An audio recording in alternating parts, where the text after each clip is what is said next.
setelah minggu lalu kita melaksanakan PTS. Semoga anak bapak bisa menjawab pertanyaan-pertanyaan yang ada di PTS. Begitu PTS selesai, bukan berarti kita harus santai, tidak. Kita melanjutkan materi pada hari ini. Oke, pada materi hari ini anak bapak sekalian, sejarah kelas 7 hari Rabu 23 September 2020. Materinya tentang masa Hindu Buddha di Indonesia. Ini submateri B. Submateri B ini adalah proses masuk dan berkembangnya agama Hindu Buddha di Indonesia. Oke. Karena apa? Pada minggu lalu kan kita membahas bagaimana kelahiran agama Hindu dan agama Buddha.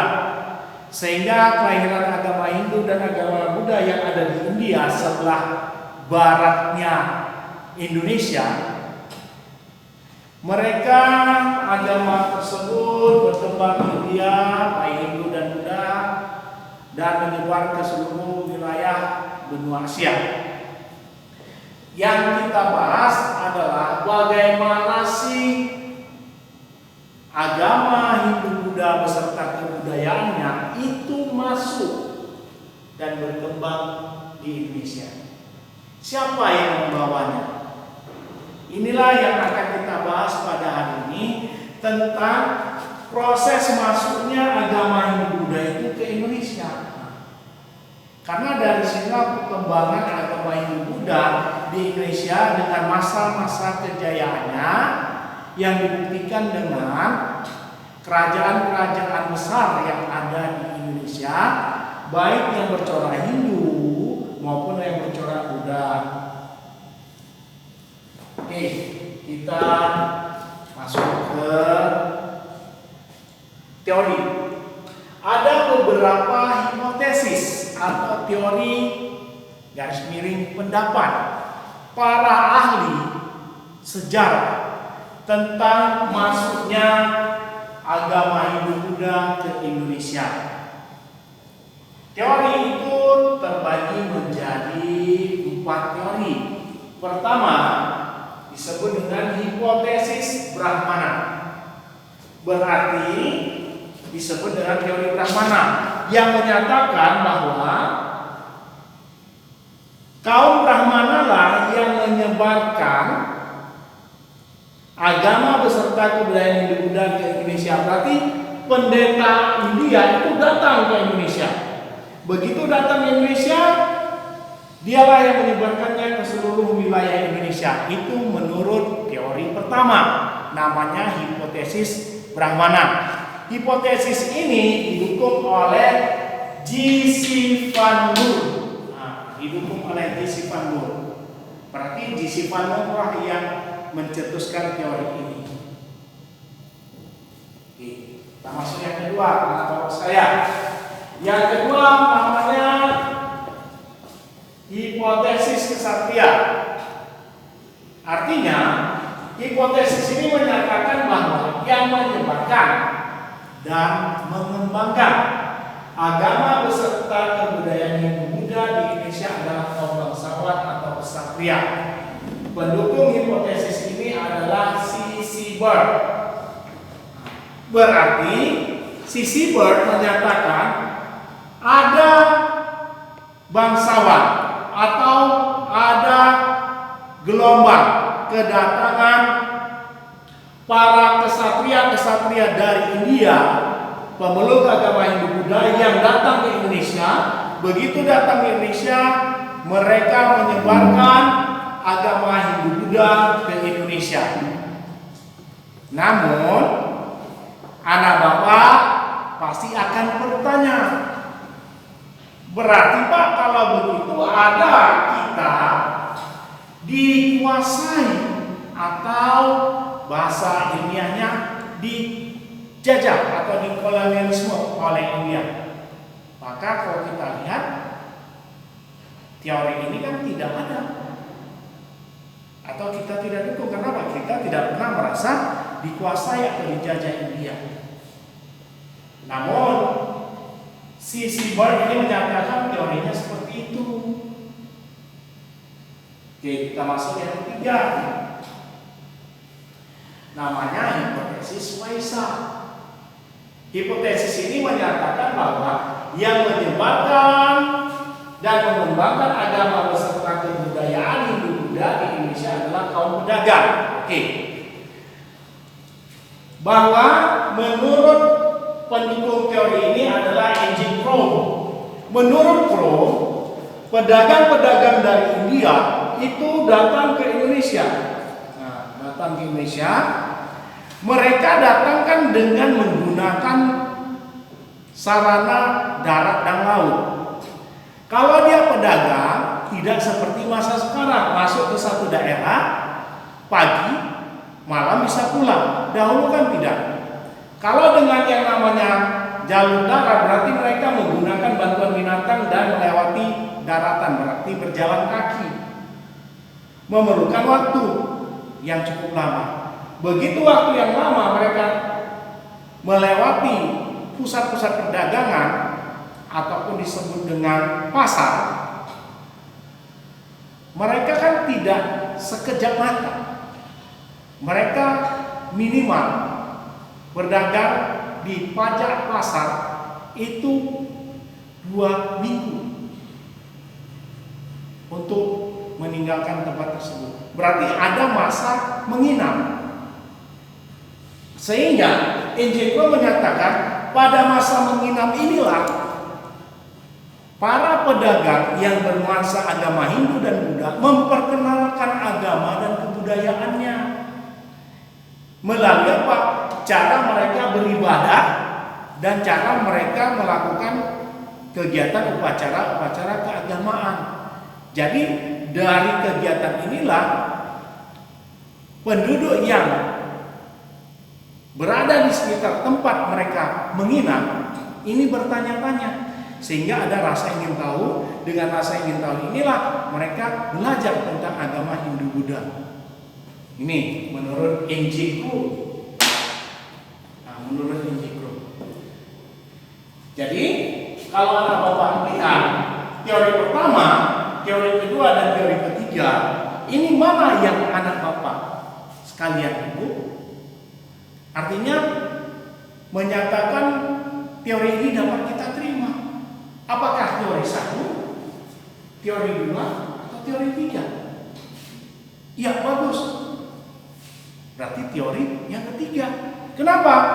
Teori Brahma, teori pertama itu Brahmana. Kenapa kita tidak dukung? Karena menurut aturan daripada bangsa Arya yang menentukan kasta, kasta Brahmana ditempati oleh para pendeta. Mereka itu dilarang keluar dari wilayah India. Sehingga teori ini kita tidak dukung secara mutlak. Teori kedua, kita pun tidak dukung. Karena apa? Kita tidak merasa pernah dikuasai oleh India. Dalam arti dijajah. Sedangkan teori ketiga, saya pun mendukungnya. Kenapa? Karena saya merasa para pedaganglah yang memperkenalkan kebudayaan Hindu-Buddha di Indonesia. Kenapa? Karena mereka yang tanpa dicurigai, tanpa dipermasalahkan kehadiran mereka pada satu tempat atau wilayah. Jadi dengan pedagang yang hilir mudik pulang pergi ke satu daerah dan mereka mudah dikenal dan diterima oleh masyarakat daerah yang baru karena mereka statusnya pedagang, maka mereka dengan mudah melakukan kegiatan budaya dan agamanya tanpa ada pelarangan dari masyarakat setempat yang dimana mereka singgahi. Jadi kebudayaan yang mereka kenalkan inilah menarik perhatian dari masyarakat yang ada di sekitar tempat mereka menginap selama melakukan perdagangan. Karena kalau melalui lautan atau mengarungi datang mereka menggunakan kapal laut melalui samudera atau disebut dengan kapal layar, mereka harus menunggu angin, perputaran angin musim barat. Mereka masuk ke Indonesia, berhembus 6 bulan sekali. Berarti untuk kembali lagi ke India mereka menunggu angin muson timur baru mereka bisa kembali ke India. Maka selama menginap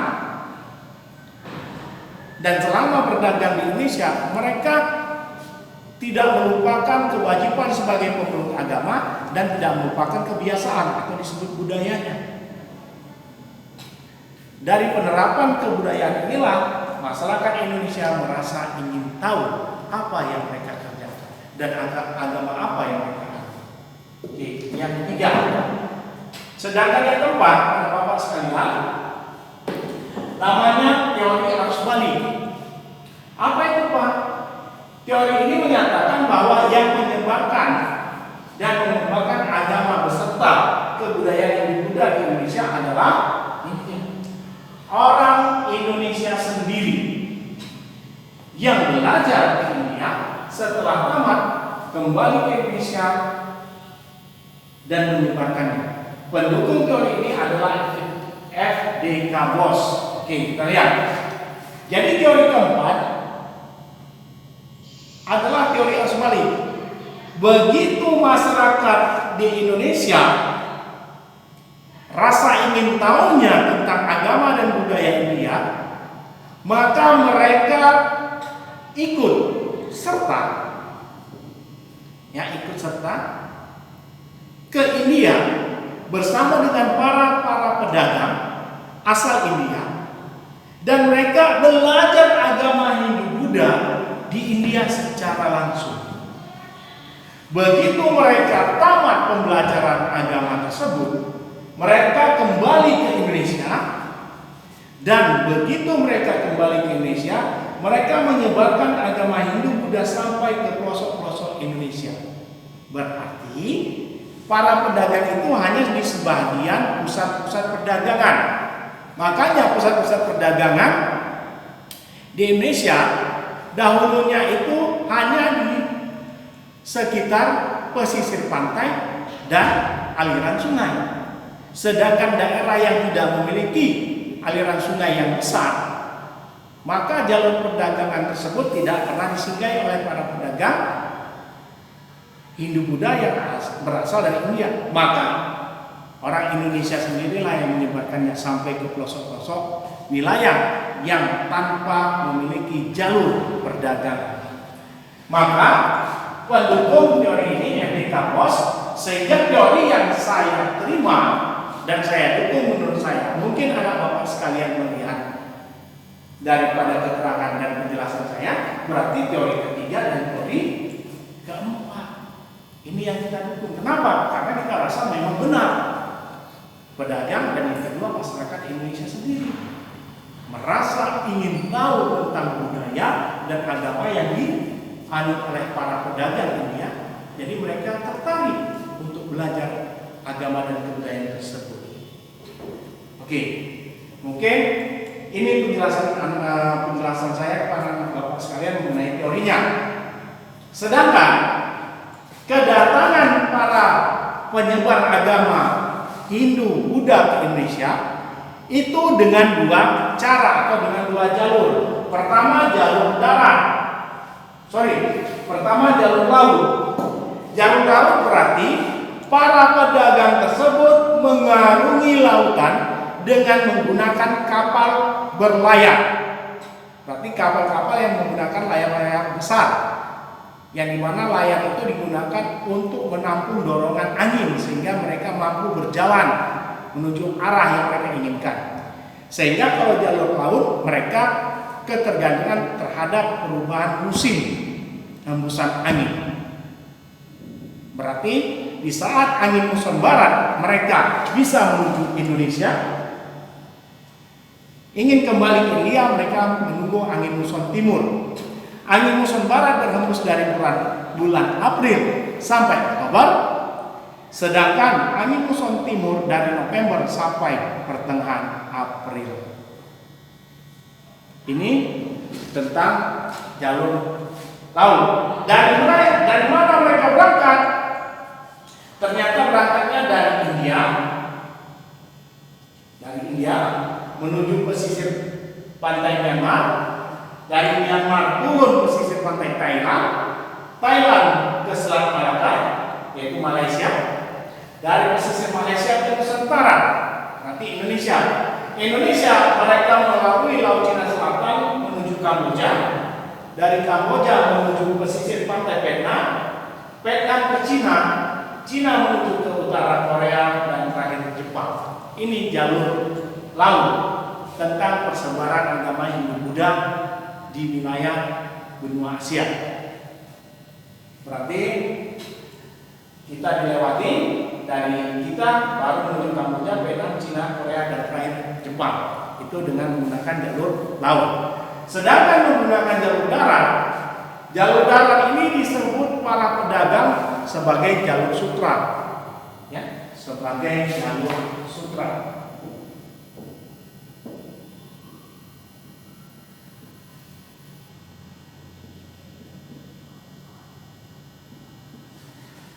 Kenapa disebut jalur sutra? Jalur darat ini disebut jalur sutra karena sering terputus dan hilang, dikarenakan jalur ini ditutupi oleh semak belukar di saat para pedagang tidak melewati jalur tersebut. Karena apa? Karena melewati hutan yang begitu lebat, sehingga jalan yang pada awalnya dibuka dilalui tanpa dilalui secara terus-menerus selama 3 bulan, maka rerumputan dan pepohonan menutupi jalur tersebut. Dan disebut juga jalur sutra karena apa? Karena banyaknya penghalang pada jalur ini seperti perampok dan binatang buas yang menjadi ancaman para pedagang, sehingga mudahnya terputus atau mudahnya koyak seperti kain sutra yang sangat halus. Jalur darat ini ada 2 jalurnya, atau ada 2 gelombang penyebarannya. Pertama, dari India menuju Tibet, Cina, Korea, dan Jepang. Ini menggunakan darat, arti jalan kaki, sedangkan barang bawaan diperbantukan oleh binatang. Yang kedua, dari India ini menuju wilayah Asia Tenggara, ya. Kalau tadi menuju wilayah Asia Timur. Dari India, Bangladesh, Myanmar, Thailand, Malaya, dan Nusantara. Jadi ada 2 jalur darat ini, satu menuju wilayah Asia Timur yaitu Indo-Cina, berarti Tibet, Cina, Korea, Jepang. Satu lagi menuju wilayah Asia Tenggara. Nah, wilayah Asia Tenggara mereka mulai startnya India, Bangladesh, Myanmar, dan turun ke bawah sampai ke Nusantara. Inilah merupakan penjelasan saya mengenai proses masuk dan berkembangnya agama Hindu-Buddha di Indonesia. Pertama tentang teorinya, dan yang kedua tentang jalurnya. Semoga penjelasan Bapak ini dapat diterima oleh Bapak dengan sebaik-baiknya, dan materi ini tolong dicatat sebaik-baiknya dan serapi-rapinya dicatatkan agar nanti ujian semester dapat anak Bapak jawab dengan sebaiknya. Terima kasih atas perhatiannya. Kita jumpa pada pertemuan selanjutnya.